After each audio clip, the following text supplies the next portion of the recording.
নমস্কার বন্ধুরা, আজ ওল দিয়ে ইলিশ মাছের রেসিপি নিয়ে এসেছি। ইলিশ মাছগুলোকে ধুয়ে পরিষ্কার করে কেটে নিলাম, তারপর সেটাকে লবণ হলুদ মাখিয়ে 5 মিনিটের জন্য রেখে দিলাম। এবার ওলটাকে কেটে ধুয়ে নিয়েছি। এবার কড়াইতে অল্প তেল গরম করে ওলগুলোকে দিয়ে দিলাম, আর সঙ্গে কিছুটা কাঁচা লঙ্কা দিয়ে অল্প একটু ভেজে নিলাম। খুব বেশি কিন্তু ভাজবো না, অল্প একটু ভেজে এর মধ্যে এবার গরম জল দিয়ে ওলটাকে সিদ্ধ করে নেব। জলটা আমি গরম দেব, তাহলে তাড়াতাড়ি আমার এটা সিদ্ধ হয়ে যাবে।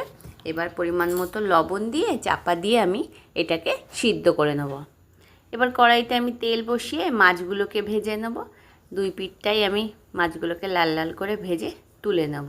ইলিশ মাছ কিন্তু না ভাজলেও হয়, যেহেতু ওলের তরকারি তাই অল্প ভাজলাম। এবার ওই তেলেই 5 ফোড়ন, শুকনো লঙ্কা, কালো জিরে, সাদা জিরে ফোড়ন দিলাম, তারপর একটু কোরানো আদা, তারপর সিদ্ধ করে রাখা ওলগুলো আগে দিয়ে দিলাম।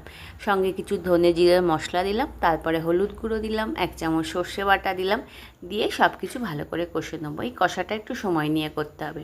তারপরে যে ওল সিদ্ধ জলটা ছিল সেটা দিয়ে দিলাম। এবার একটা মিশিয়ে নিলাম, নিয়ে চাপা দিয়ে এটা ভালো করে সিদ্ধ করে নেব। যদিও ওল সিদ্ধই আছে, এবার একটু দেখে নিলাম মোটামুটি সব হয়ে গেছে। এবার মাছগুলো দিয়ে আর 2 মিনিট ফুটিয়ে নিলেই রেডি হয়ে যাবে আমার ওল দিয়ে ইলিশ মাছের তরকারি।